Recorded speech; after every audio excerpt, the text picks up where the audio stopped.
Ms. Husking, item number 2, please. Thank you, Mr. Mayor. I move that Resolution 2008-147, renaming Piccadilly Drive to Piccadilly Lane, be approved. Second. Moved and seconded. Mr. Herwig, please. Mayor Strain, members of the council, ladies and gentlemen, this is a public hearing on actually changing the area that we're talking about. This is down in Town and Country here, Coronado, Avenida Cochise down here. And as you know, of course, for many years there's been Piccadilly Drive, and then this portion actually Piccadilly Lane.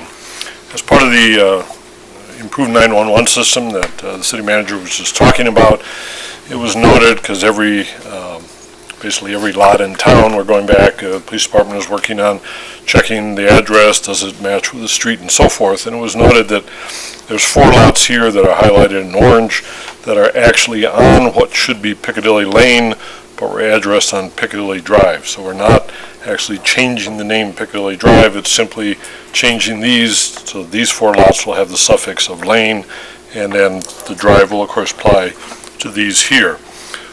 In accordance with the city's policy on this kind of change, this did first go to a public hearing before the Planning and Zoning Commission. Nobody came to the hearing, as I remember, and basically we've only received one comment on it from one of the property owners who said that they were in favor of it, thought it was fine, it made sense to them that they're actually on Piccadilly Lane, which runs this whole length and doesn't change until there. And so the Planning and Zoning Commission did unanimously recommend this to you for approval. Okay. Comments, questions? All in favor?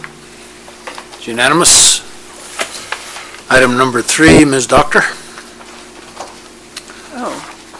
Mr. Mayor, I move that Resolution 2008-148, codification of Code of Ordinances, be approved. Second. Moved and seconded. Mr. Sanders. Mayor Strain, members of council, the city clerk is charged with the responsibility to have ordinances of a general and permanent nature codified into the city's Code of Ordinances. This codification process includes ordinances passed between January 25th, 2007 and January 24th, 2008. As part of this process, the mayor and council must adopt the codified and amended code as an official record of the city. Consistent with our practice, this resolution will be set an amended code as a public record for 30 days. At the end of this period, the mayor and council will then take action on this ordinance adopting the amended code as official record for the city of Sierra Vista. I would be pleased to answer any questions that you may have on this subject. Comments or questions? All in favor? Are you voting? Oh, you did? Yes. I thought you were voting. Well, I was a premature vote then. I just wanted to know if, Mr. Sanders, if the American Legal Publishing Corporation of Cincinnati has always been the one that we've had do the codification.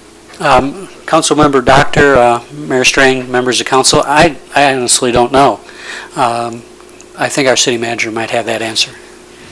Mayor Strain, Council Member Doctor, American Legal has probably been doing this on our behalf since the mid-90s.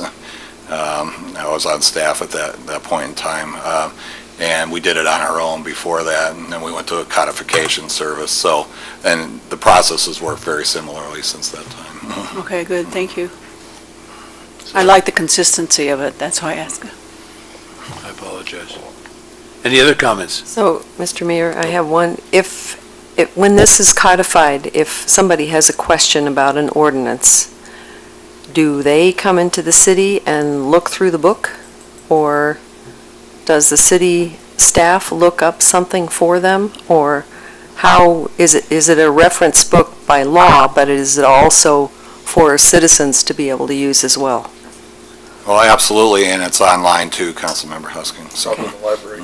And the library also has copies. Okay. That's correct. Thank you. Or you can go to this agency and get the codes downloaded too. Yeah, or visit the city clerk, and she'll be happy to share that with you. Many ways. Okay? All in favor? It's unanimous. Under new business now, Mr. Mueller, item 4. Thank you, Mr. Mayor. I move that the special city council meeting minutes of October 6, 2008 be approved. Second. And we're doing these separately because we had absences, and I forget who was absent and who was here. Mr. Mayor, I'll abstain on this vote. I was absent for this particular meeting. Okay, and you're going to tell me when I was absent, right? Regular city council, the next one. All right, the next one. All in favor on this one? One abstention, all in favor. Mr. Blanchard? Mr. Mayor, I move that the regular city council meeting minutes of October 9th, 2008 be approved. Second. And I will abstain on this one. All in favor? I will abstain as well. And Ms. Husking will abstain? All in favor? We should have 4 of 5 of them, okay? Item number 6, Mr. Johnson. Thank you, Mr. Mayor. I move that Resolution 2008-149, adoption of annexation policy, be approved. Second. Moved and seconded. Mr. Herwig. Restrained members of the council, ladies and gentlemen, this is an item that relates to the strategic plan that the city council adopted last year, and one of the goals in that was for the city to have an actual annexation policy. As you know, of course, annexation is a process largely controlled by state law. The city has used it many times over the years as people adjacent to whatever was then the city limits wanted to annex, but there's never really been an overall city policy in terms of how the city would like to consider requests for annexations, which areas they might like to focus on, and how they would like to proceed as various requests come in. This policy has been worked on for some time, as I said, as a result of the strategic plan.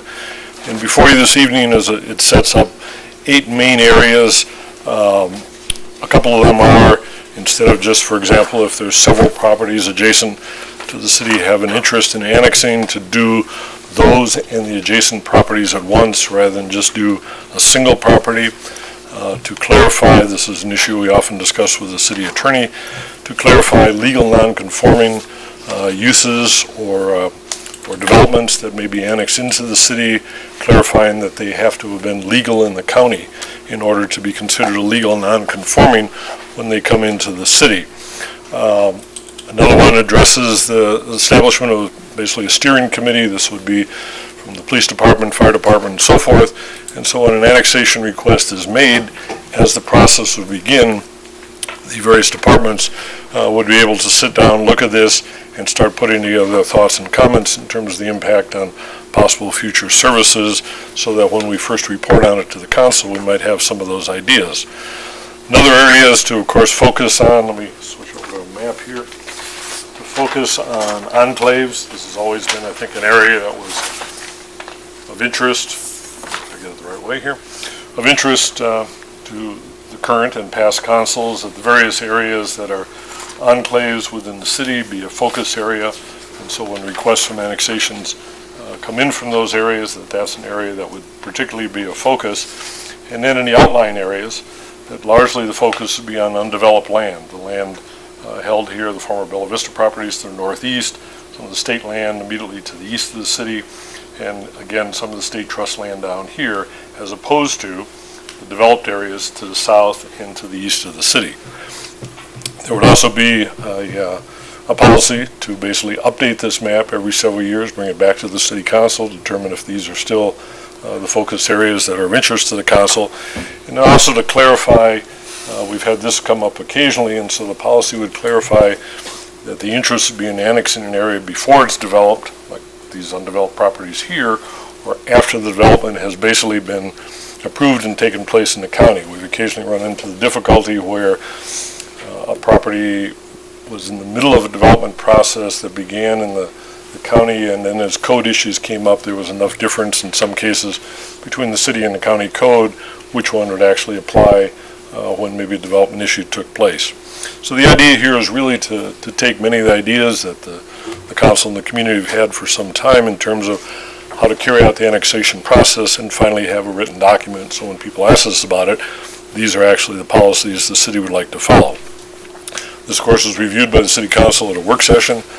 Several changes were suggested, and those have been made in this final document, and it was also discussed with the county, and as a result of that, several changes were made, and it is ready this evening for final action.